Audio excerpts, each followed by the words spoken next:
I want to take a moment to introduce our speaker for today. The man of God, Pastor Maye, is going to be coming up in just a second by way of Richmond, Virginia. Spirit of fire. And this man has a spirit of fire and operates in the fivefold ministry, operates in the spiritual gifts. And however he chooses to flow today, whether it's a teaching, anointing, whether he flows in the spirit, I know that regardless of what direction he decides to go today, I know that you're going to be fed. I want to talk to you guys, Flowing Life family. Y'all know me by now. Y'all know me by now.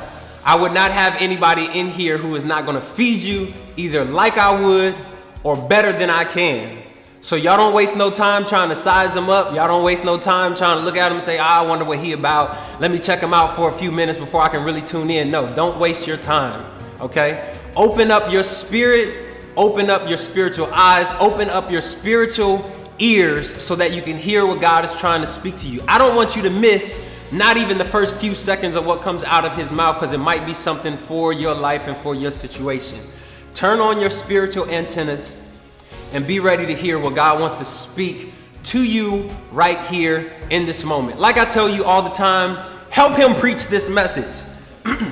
Sometimes most times it's much easier when you have an audience and you can read them and you can vibe and you can feel their energy, and when they're encouraging you to minister this word and you know they're hearing it. But virtually right now it's a little bit different. Help him preach this message. If something feel good, jump in and say amen, hallelujah, that was for me, or ouch, that hurt. Or if he hits on something that's noteworthy, put it in the comments for somebody that might see it at a later time, and they'll scroll through and they'll see something that might hit their spirit as well. But I want you guys to help me welcome Pastor Maye, a long time, not just friend, but a mentor of mine who has coached me, helped me, poured into me. Sir, it's been probably a solid 16 maybe years, 17, 20 years? I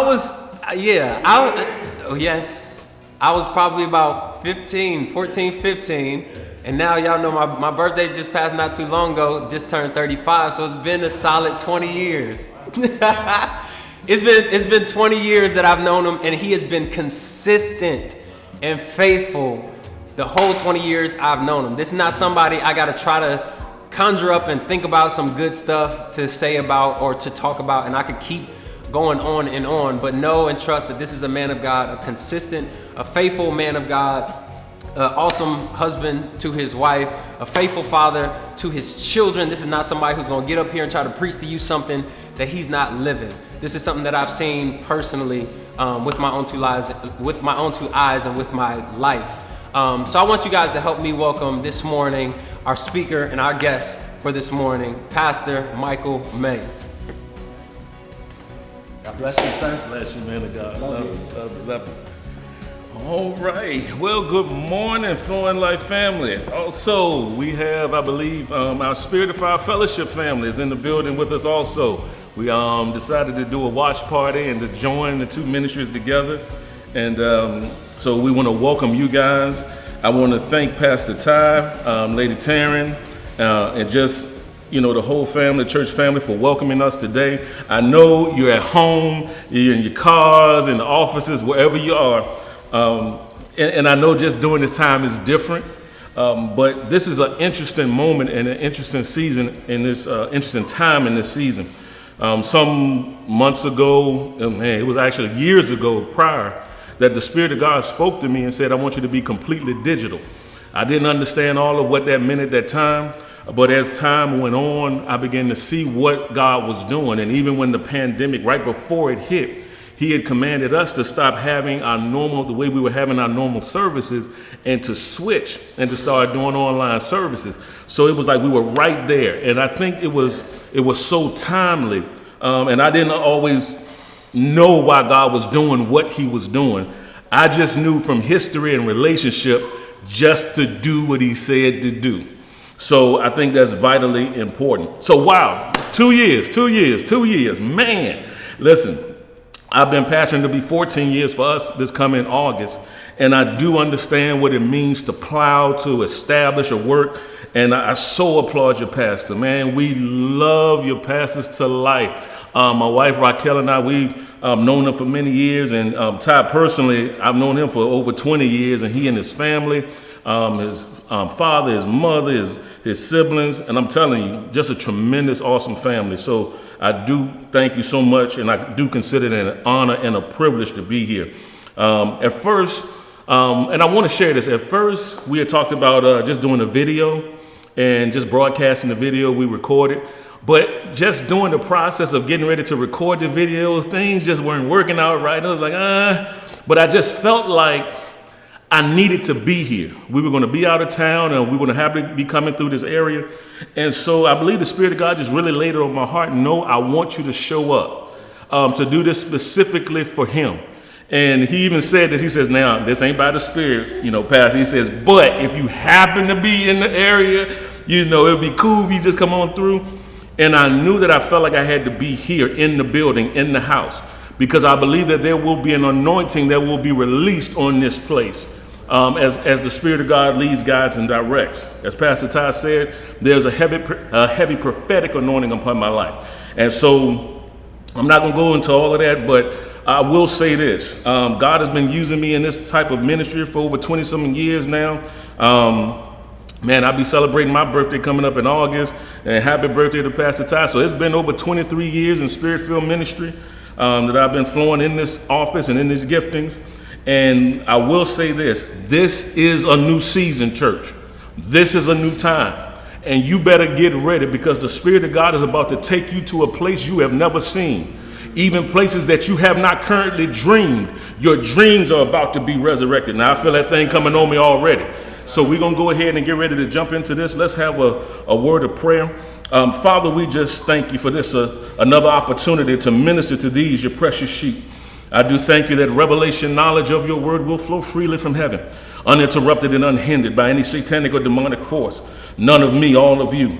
Holy Spirit, speak through my vocal cords, think through my mind to bring wisdom, knowledge, and good understanding of the word of God. We do covet the gifts of the Spirit to be in operation and demonstration. We pray that every ear is anointed to hear, every heart open, ready to receive the engrafted word of God, which is able to save our souls. And so, Father, we just bless you, and we thank you that there will be a tailor-made word for this audience, for the people that are listening today. And so we give you praise, glory, and honor. We thank you that there is no distance in the Spirit. That same anointing that abides here abides in their homes, wherever they are right now, that tangible anointing will be manifested in their lives. We thank you for healings. We thank you for deliverance. We thank you for mind renewal that will take place. And we give you all the praise, the glory, and the honor for it. In Jesus' mighty, holy, and majestic name, we do pray, praise, and give thanks. And the church say, amen. Well, first of all, I think I did say this in the beginning. I want to give a shout out to my baby's mama, my wife. We'll be celebrating 22 years this year. Raquel, she's, I ain't gonna tell you where she is right now. I think she done posted it anyway, but she's out relaxing, enjoying her birthday. So baby, I love you. She wanted to be here today to just see what God is doing and where, just where the Francis are just going and where they're heading. Y'all in a prime location for change and transformation. And so today, as I was praying, it's like, okay, Lord, what do I need to share? What do I need to say? And I was driving and really I did not get the title until I was on my way here yesterday. That as I'm driving and praying in the Spirit and just worshiping God in the car, all of a sudden I just heard this phrase. And I was like, that's it. That's what I'm supposed to deal with. And today I'm going to talk to you about manifesting the sons of God. Manifesting the sons of God. The Spirit of God some years ago gave me an assignment. He says, go teach my people who they are. This is around 2009, 2010.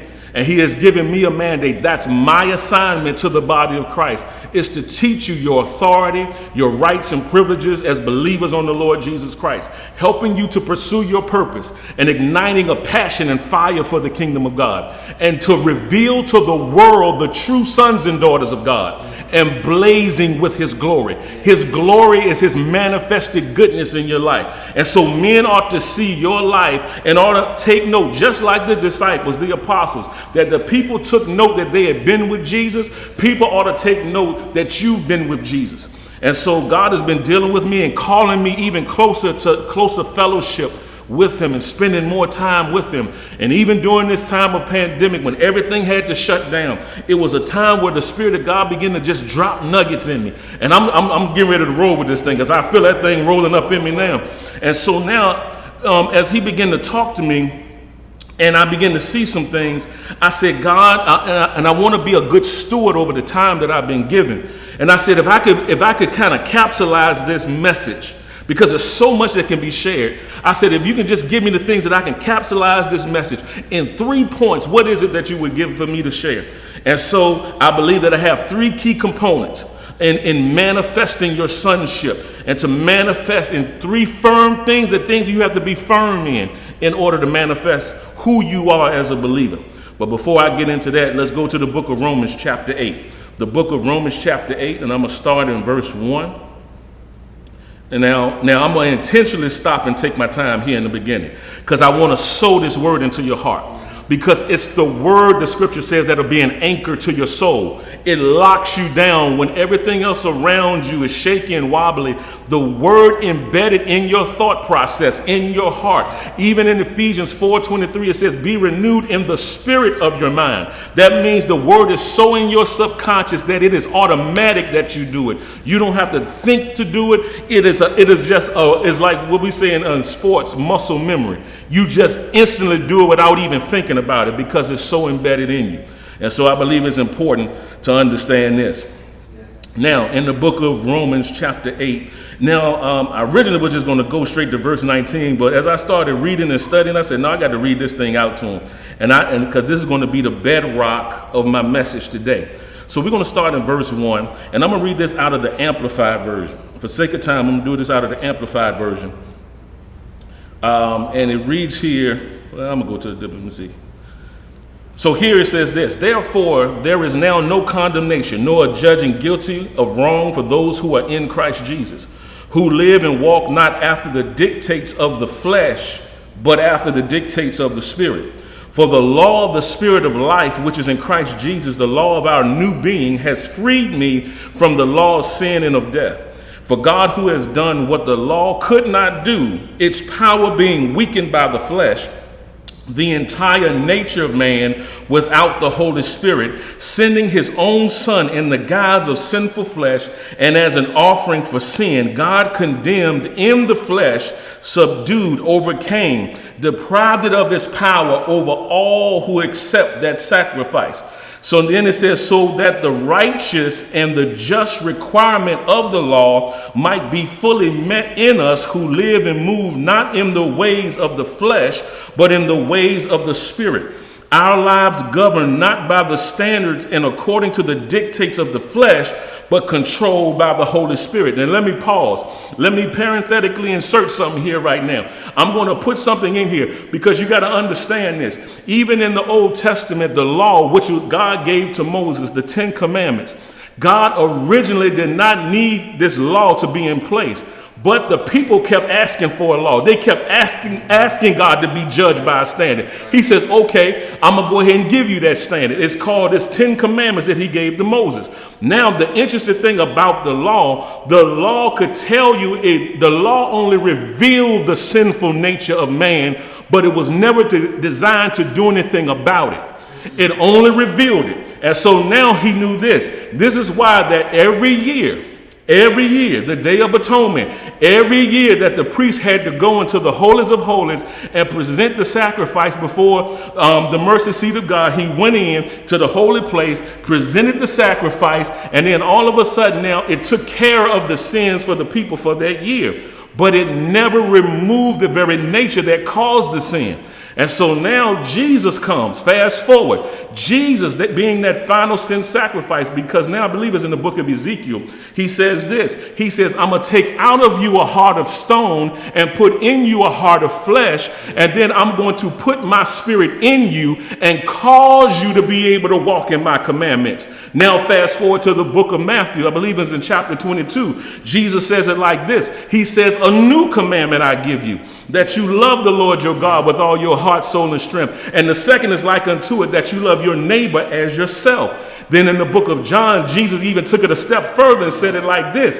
as I have loved you, so love them.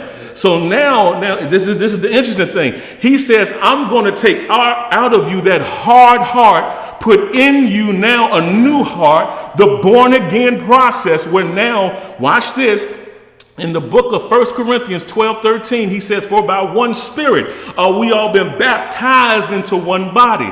This is the work of the Holy Spirit in the born again process. And so now, because now this is being born of the Spirit of God, but then there's another experience subsequent to salvation, calling now the baptism of the Holy Spirit, being filled with the Spirit of God. So now where he begins to overflow and come into your life, flowing life, that life flowing out of you, he says this in Acts 1:8, but you shall receive power. After that, the Holy Ghost shall come upon you, and you shall be witnesses unto me in Jerusalem, Samaria, Judea, unto the uttermost parts of the earth. So watch this. God is saying, I want you to build locally, but I want you to think globally. So now I want you to build where you currently are, but have a broad mindset and mentality that God says, just because this is your starting point, this is not your final destination. And so you need to have that mindset and understand that watch this, be faithful. Don't neglect small beginnings.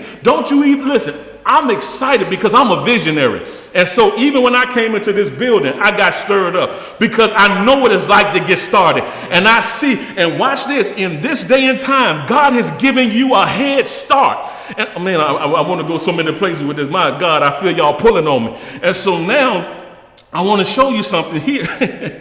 Man, I'm telling you, God is so good, because what he's going to do is he is going to expedite and accelerate things that took others years to see. We're going to start seeing it in months, because there's a spirit of acceleration. And I'll take you here. I'm going to just throw this here real quick. I did not intend to get here this fast, but since I'm here, I'm going to roll with it. In 1 Kings 18, Elijah, he's now, watch this, he's praying. He says this. He tells his servant, tell the king of Ahab to go to Jezreel, that the rain stop him not. The Bible says that Elijah put his face between his knees. He went into a posture of prayer and seeking God. Then the scripture says the hand of the Lord came upon him, and he beat the king. He ran and beat the king to the entrance of Jezreel. And so you know the king got the best horses and the best chariots and the fastest horses and the fastest chariots, and he had a head start on Elijah. But watch this. When the hand of the Lord came upon him, it caused him to become a modern day Flash, where he supernaturally ran and beat the king to the entrance. Why are you saying this? I'm telling you that the power of the Almighty God, the spirit of might, can come upon an individual's body and cause you to accelerate past people who are far ahead of you. I'm telling you, some of you say, why are you teaching us this? Because God is saying this. Some of you have been looking at people who've been far ahead of you in life. But if you get in that posture, in that position of prayer, where the anointing of God can come upon you, he'll begin to accelerate you and expedite the process. Whereas it would have taken you longer time, he'll begin to shorten the gap. Why? Because the Spirit of God is saying this, that the time is short. He says this, Jesus is coming, and he's coming for a church without spot or wrinkle or any such blemish. So you might as well go ahead and get ready. And some of you are figuring out, why is the heat being turned up on my life? Why is the pressure coming on? Because God's saying, I got to get the wrinkles out of your life, because now I got to prepare my bride for myself. Okay, I got to calm down because I'm getting stirred up here.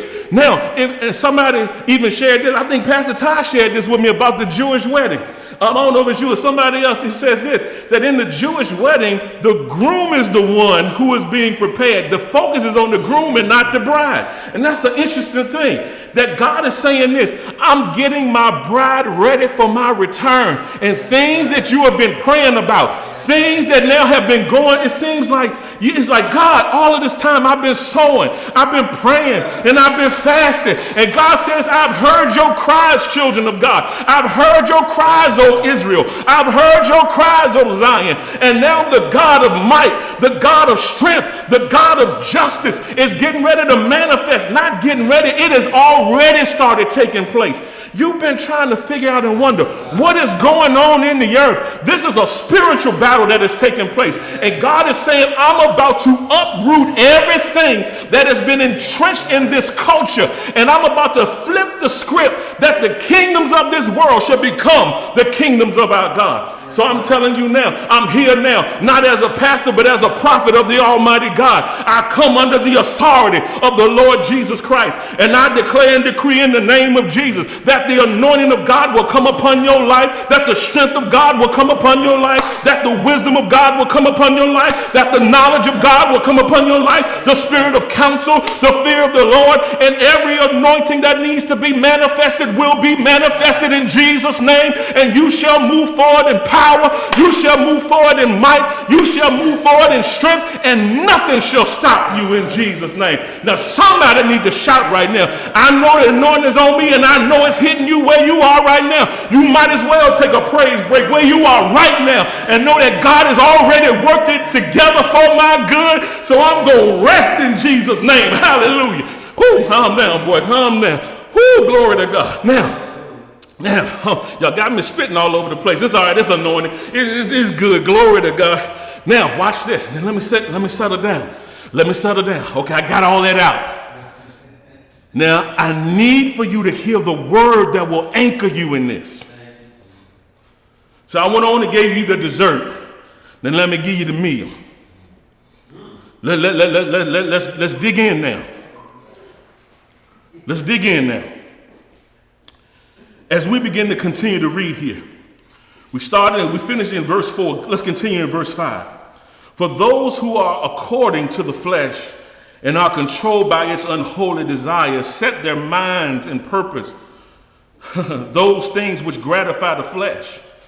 But those who are according to the Spirit are controlled by the desires of the Spirit. And they set their minds on and seek those things which gratify the Holy Spirit.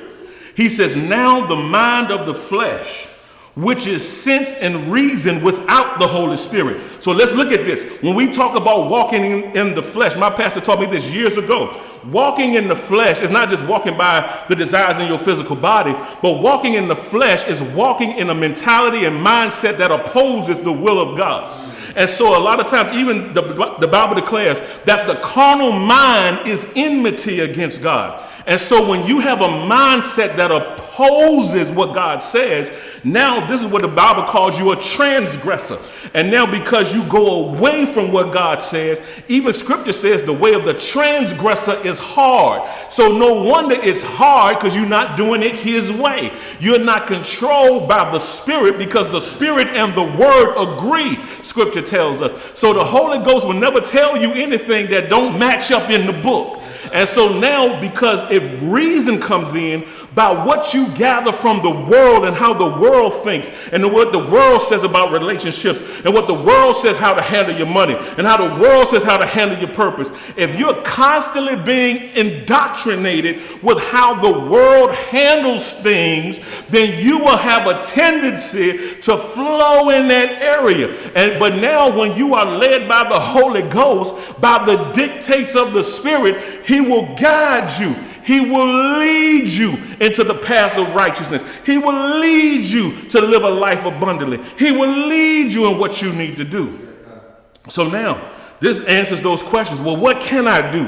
What can I do? And sometimes we're so sticklers for rules and regulations. This is why God says this. You no longer, as a New Testament believer, the law is no longer for us. Because now we're born again and we are being ruled from the inside versus the outside. We don't need outward stimuli to tell us how to live, because we are governed and ruled by the Holy Spirit, the author and the finisher, the one who helped in the beginning, the one who created in the beginning, the one who was hovering over the waters, waiting for the command of the Father to now go forth. He abides in us to now flow through us, to live through us, to guide us into what we need to do. He'll tell you, don't watch that movie tonight. He'll tell you, don't go over to that person's house because something getting ready to go down and you already know why you going over there, and so now you need to stop yourself. That happened to me years ago. Before my wife and I got married, I was listen.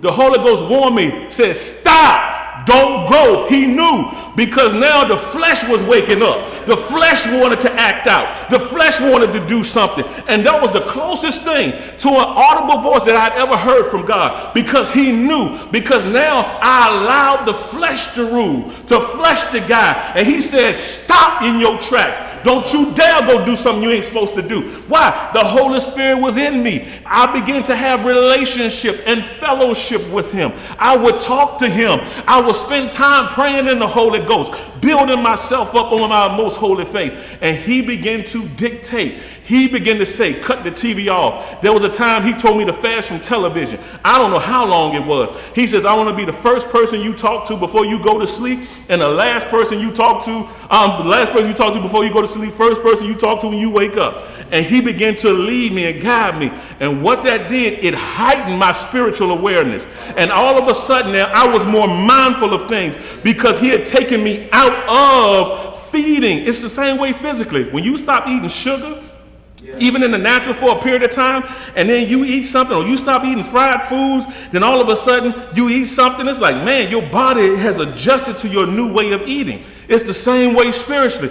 When you are used to eating junk constantly, and all of a sudden now God tells you to stop it, and all of a sudden he says, I want you to just pour life on the inside of you, and now you come back around that same stuff that you used to do with no conscience, it was like no conviction whatsoever. Now all of a sudden you come around it and you sense and pick up on things. I've been there. There was a time where he, after I went through this season of him just having me just purge from television and looking at stuff, I went to a video store. This was back in the day, so I went to Blockbuster. Man, went to the video store, and all of a sudden I began to have this nauseous feeling.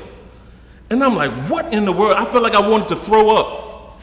I didn't realize when I looked up, I was near the horror section, and then back then they had this private room where all the porn was. I could literally feel and sense the spirits in those movies, because I had gotten in the vicinity of them, because my spirit was so alive under God, and I began to just take away all of that stuff. I became so sensitive to spiritual matters.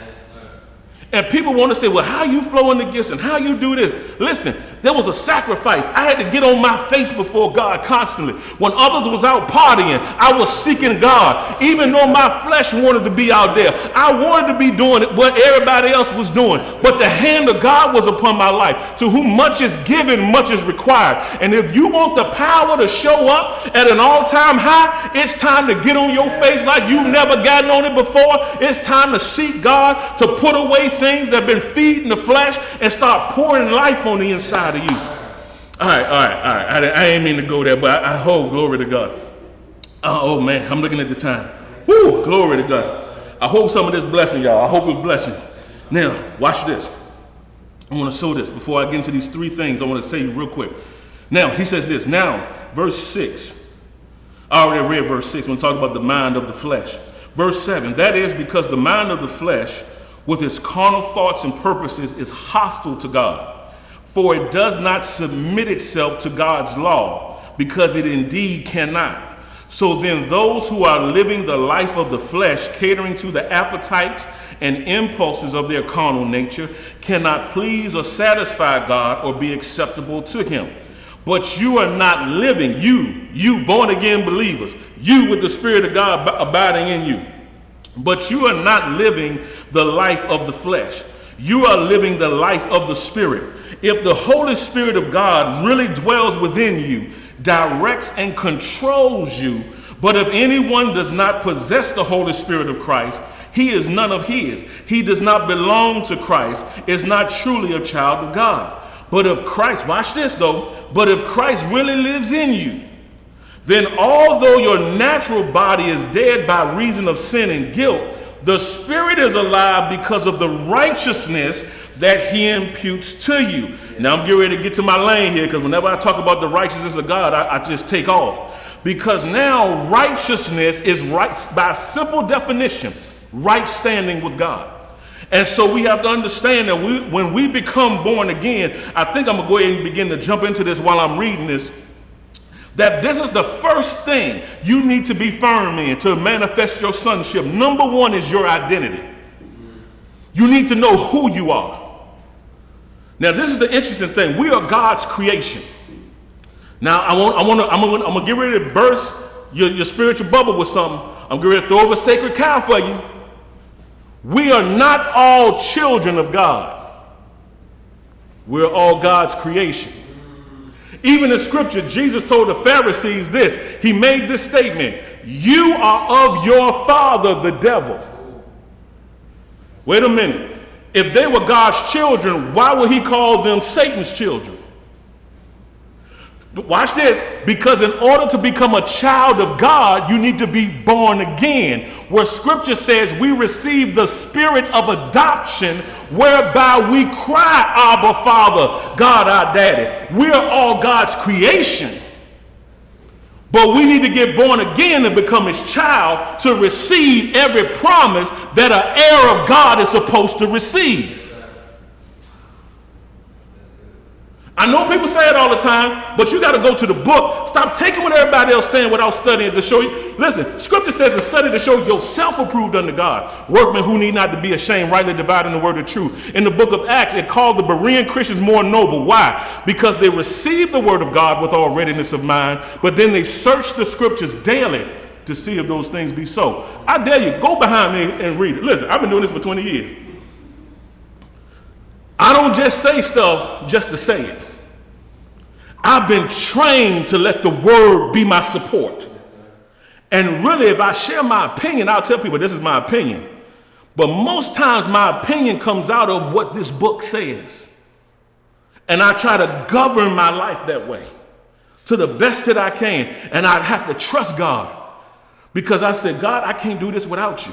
Even in the book of John 15, when it talks about Jesus says, I'm the vine, you're the branches. One of the things he says this, he says, you can do nothing without me. And I don't care how much God blow you up. I don't care how much you flossing. I don't care what you're doing. You still can't do nothing without God.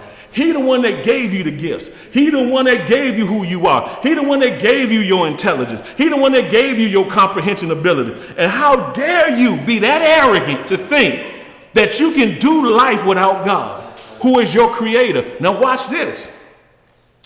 To find out your identity and purpose, you don't ask the creation. You ask the creator of the thing. So you need to ask God, why did you make me? How did you make me? Because you wired me for my purpose.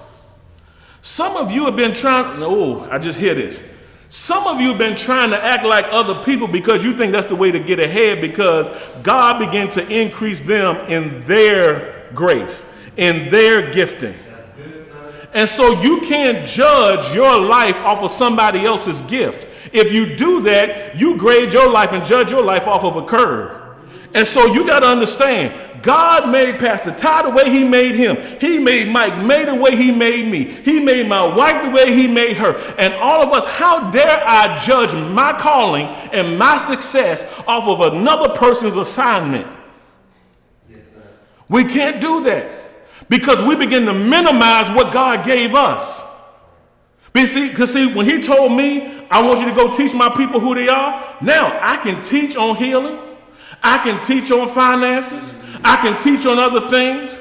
I'm trying not to get, well, I'm here. See, let me help some things, because this is part of the thing. It's time for me to start dealing with some things. The Spirit of God told me a couple of years ago, he says it's time for you to come out of hiding.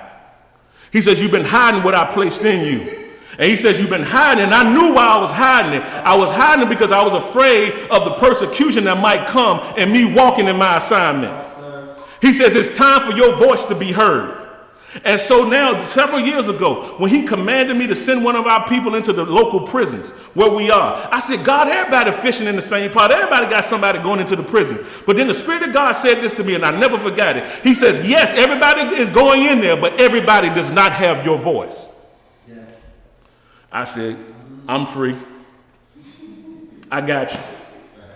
I got you. You need to be confident in who God made you. He made you the righteousness of God. Even according to 2 Corinthians 5 and 20. And then it goes into verse 21. He says this, he calls you an ambassador and he calls you righteous. He says, now then we are, and I'm coming back to Romans, but I'm just quoting 2 Corinthians. He says, now then we are ambassadors for Christ, as though God did beseech you by us. We pray you in Christ's stead, be ye reconciled to God. For he hath made him to be sin for us, who knew no sin, that we might be made the righteousness of God in him.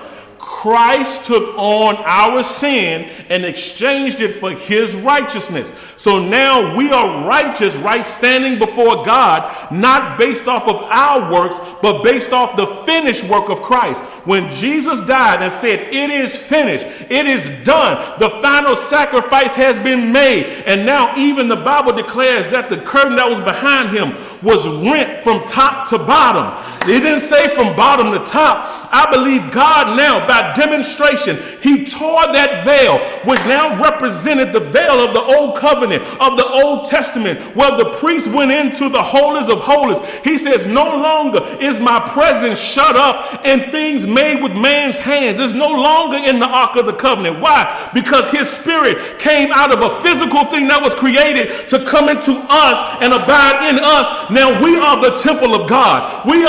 God abides in us. He lives in us. He says, I'm going to be your God. You shall be my people. Church, you have to recognize and rise up and to know who you are. You are God's image in the earth. He created you in his image. He created you in his likeness. And God is a spirit. And those that worship him, the Bible says in the book of John, must worship him in spirit and in truth. So if God is a spirit and he created you in his image, then you must be a spirit. Watch this.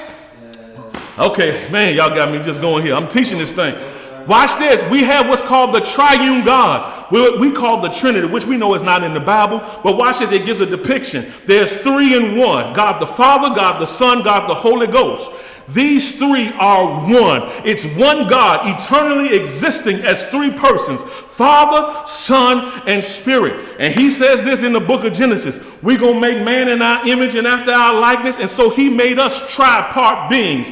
We are a spirit. We don't possess a spirit. We are a spirit. The spirit is the real you. Now we possess a soul, our mind, will, intellect, emotions, and imagination.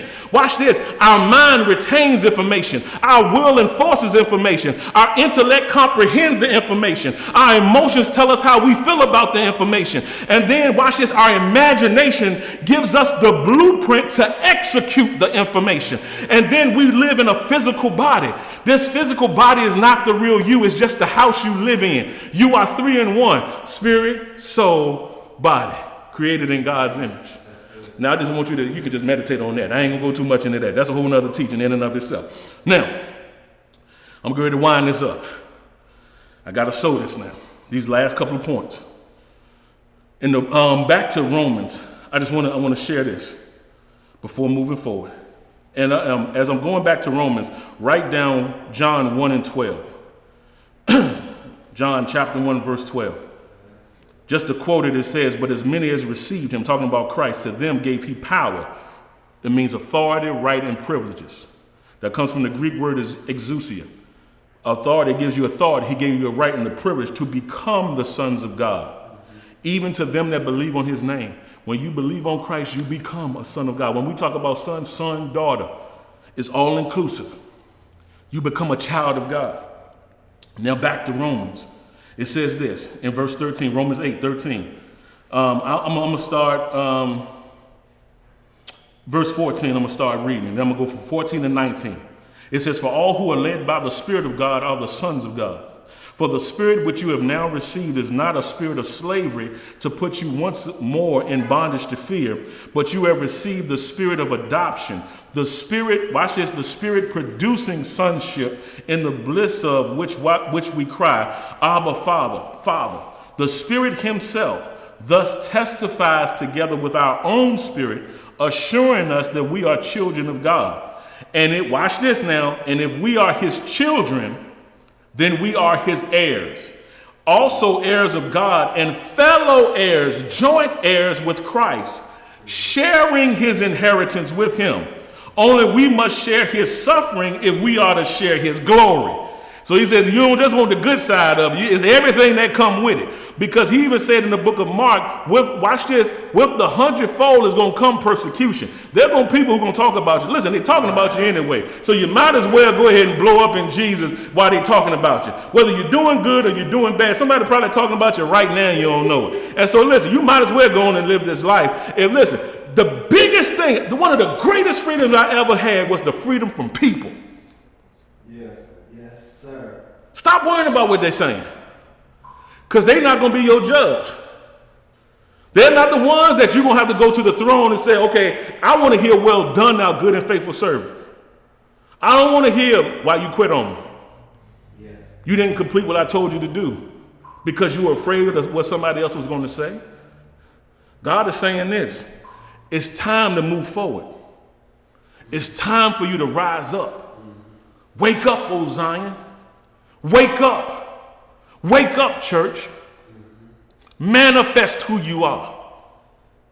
Now watch this, verse 18 and then verse 19.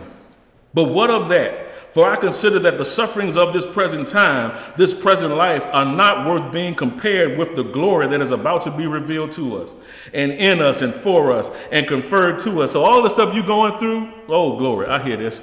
It's going to be like this.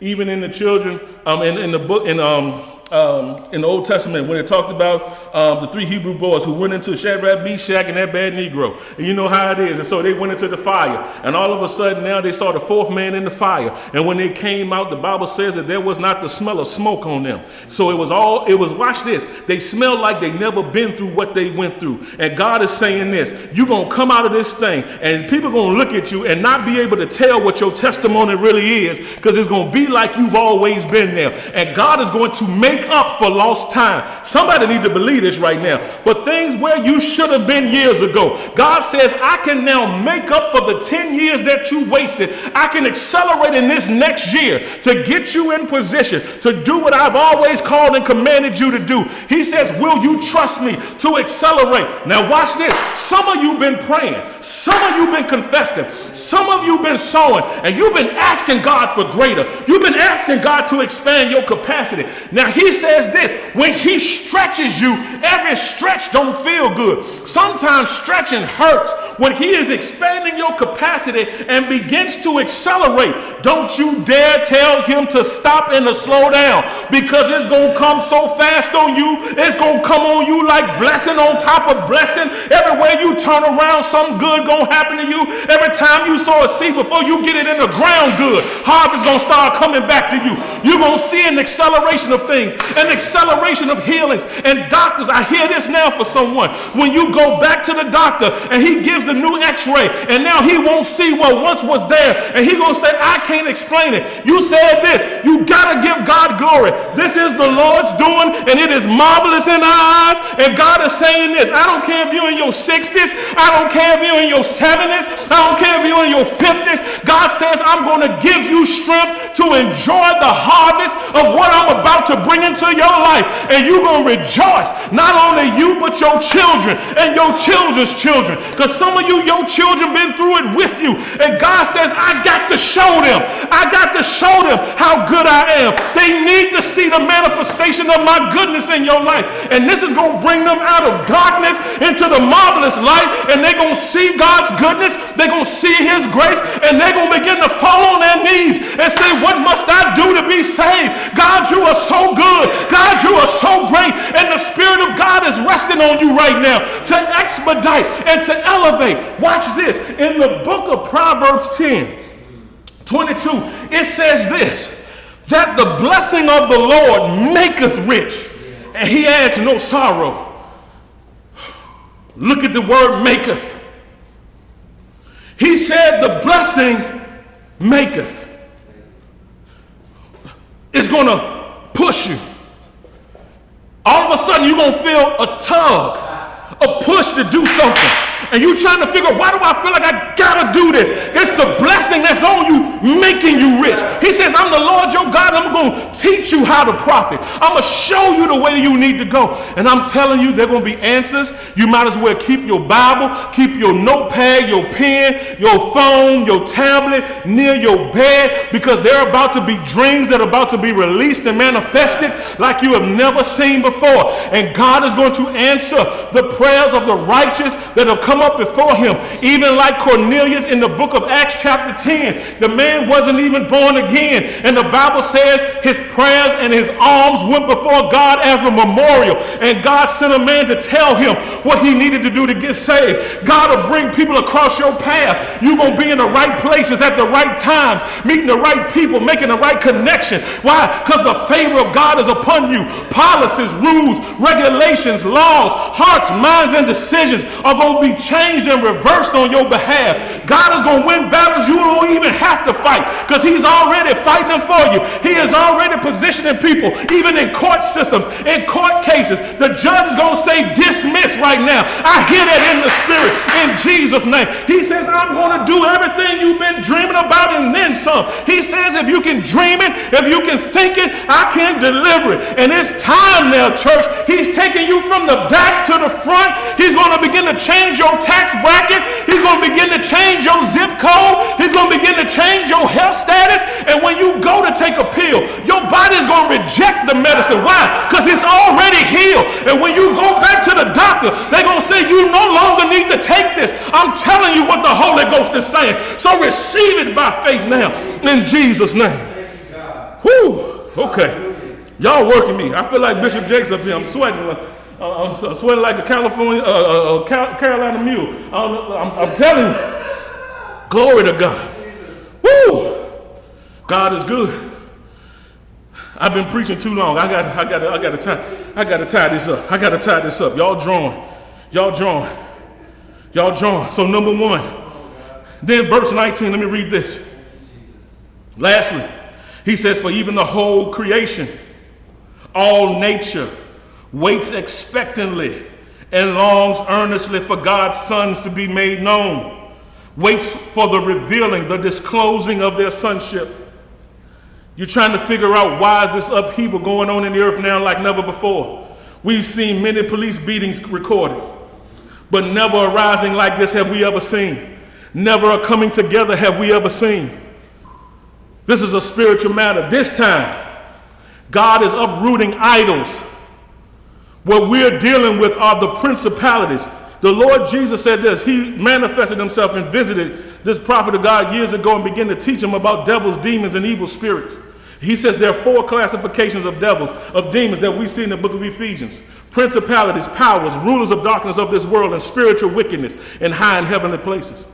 What you're seeing now with monuments and statues coming down, this is the first time I saw it when I was looking at the news. All of a sudden I saw it as an idol. Yeah. As idols in our city. And it is now a reflection of what's taking place in the heavenlies. Through the authority of prayer, they have been taken down. And you're about to see new laws and new legislation like you've never seen before. There's about to be a radical transformation in every governmental structure that you've seen. God is raising up men and women. And this is the point he wanted me to get across. The earth is waiting for you, church, to manifest who you are. Manifest who you are. Whether it's in a courtroom, a boardroom, a classroom, a pulpit, wherever it is, God has graced you to rule and to reign in this life. And part of my job is to equip you. Let me give you these last 2. Number 1 is your identity you need to know. Number 2 is your position. Ephesians 2:5-6 says this, even when we were dead in sins, hath he quickened us and made us and brought us together with Christ. By grace are you saved, and hath raised us up together and made us to sit together in heavenly places in Christ. You are seated together with Christ already. Positionally, you're above everything. You're above it. You're already seated. So stop living like you're beneath it. Making statements like, well, under the circumstances, what you doing under them? You've been raised above it. Change your vantage point. If you've ever been in a plane, the higher you go in the plane, the smaller the ground looks. And what the Spirit of God is saying is, come up hither. Yes, sir. Come view your situation from my standpoint. And it becomes smaller than what you currently thought it was. It's nothing. Your end ain't nothing to a God who owns everything. Oh, I hear that, Lord. I'm going to say this. He spoke this word to me. He says, I'm about to take you from miracles of endurance to miracles of conquest. Miracles of endurance. Getting the rent paid. Getting bills paid. To survive. You going from not enough to more than enough. But miracles of conquest. You're about to take over regions and territories. Yes. You got to hear me. He's calling you to take over. The church ain't here to take sides. We're here to take over. You were created to rule and reign. You were created to be the decision makers. He who has the goal makes the rules. It's time for you to rise up. Your thoughts have to rise up first. Your body will follow. Right thinking equals right believing. Right believing equals right living. We just working on your mindset. Also now, Luke 10:19, Jesus said this, behold, I give unto you power to tread on serpents and scorpions and over all the power of the enemy, and nothing shall by any means hurt you or harm you. He says, I give you authority over all the ability of the enemy. I can't go into it for sake of time, but there's so much I can go into with this. You have authority over Satan. Stop letting him rule in your household. You have authority. Rise up in your authority and begin to declare you will not come here and wreak havoc. So I bind you in Jesus' name. This goes into my third point. You need to understand your stance. So know your identity, your position, but also your stance. Exercising or enforcing your authority. James 4:7 says, submit yourselves therefore to God, resist the devil and he'll flee from you. Submit to God, come under his rule, his authority, and now resist the devil. Begin just like Jesus did in the book of Luke 4. Every time Satan tempted him, he said, it is written. He spoke what the word said. Even Satan came back with scripture. Says, now cast yourself off this cliff, for have not God said that he'll cause his angels to carry you? See, watch this. He tried to use the word to trip Jesus up. But Jesus says, you shall not tempt the Lord your God. He knew how to deal with that. And he rejected and resisted with the word of God. Matthew 18:18. Verily I say unto you, whatever you bind on earth shall be bound in heaven. Whatever you loose on earth shall be loosed in heaven. In other words, what you permit, I permit. Whatever you don't permit, I won't permit. Some of you have been saying this. God is in control. It's going to work out. Wait a minute. God's sovereign. Yeah, he's sovereign. But in his sovereignty, he gave you authority. Yes. He says, I'm giving you authority. Now you need to rule in that authority. That's the way the system works out. God has set it up there. Watch this. He can do nothing for mankind except the man prays and asks and gives him permission to come involved and get involved with it. Whoa. Wait a minute, you mean I'm sitting and you sitting waiting on God, but God's sitting and waiting on you. I can give you scripture after scripture. You got to trust me on this, just for sake of time, because I can give you scripture on top of this. I've just given you some of it. He's giving you authority. Yes, sir. You waiting for God to rebuke something that you're supposed to be rebuking.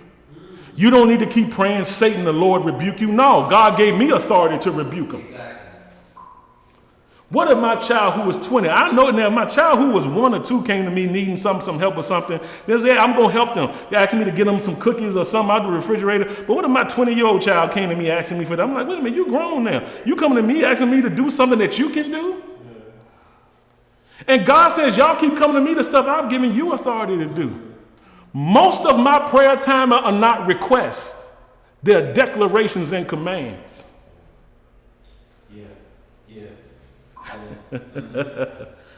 Why ask for something he's already given me? He's given me everything that pertains to life and godliness. In Ephesians 1:3, he says he's blessed you with all spiritual blessings in heavenly places in Christ. You've been blessed already. You've now been empowered already. You got to execute it. Now, the number one way you release your authority is with the words of your mouth. You shall decree a thing, it says in Job 22:28, and it shall be established. And he says, the light of my favor shall shine upon your ways. Whatsoever things you shall say, doubt not in your heart, but believe that the things which you say shall come to pass. You're going to have what you say. The reason, he says, start saying, how I want to word it. He says, my people need to stop saying what they have and start speaking what they want to have. You've been saying what you're having all along. I'm sick. I'm broke. Don't nothing work out for me. And the more you do it, the more you're enforcing it to take place in your life. Satan has no authority over you, only that which you give him. So he'll use your words against you. I'm gonna have to get rid of. I got to shut this down. I'm gonna have to shut this down. I gotta stop. I've been preaching too long. Glory to God. Now, I want to begin to declare something over this ministry and over this man and woman of God. In the name of Jesus, I deposit the anointing of increase, of authority that will take place even in these surrounding areas. I command expansion and growth. Number one, in the minds of the people, the hearts of the people.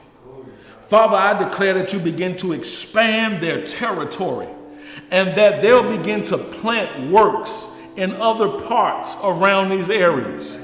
That there will be locations in other areas. Yeah, I see that. In other areas, the four corners, the north, the south, the east, and the west. Locations, where they'll begin to train and raise up men and women of God, children of God, to move forward in the earth, to be productive families, and to have fruitfulness in their life in every area. I declare debt freedom upon this place. I declare in Jesus' name that every seed that they sow shall produce the maximum harvest and yield and interest. So, Father, we thank you. Now I rebuke every satanic assignment, every witch, every warlock that has tried to speak against this ministry, that has tried to shut down in secret places. Yeah, the work of God in these areas have no authority. It shall come against you one way, but flee 7 ways. I